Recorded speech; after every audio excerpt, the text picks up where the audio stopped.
নাম জপ নাম করো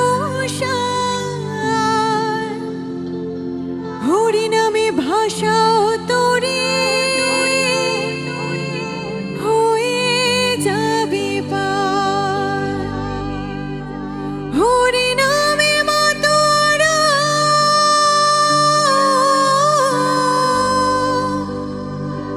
হরি নামে মাতোরা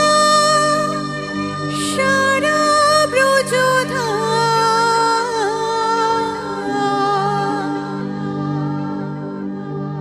কে আনিল রে কোথায় ছিল রে মধুমাখা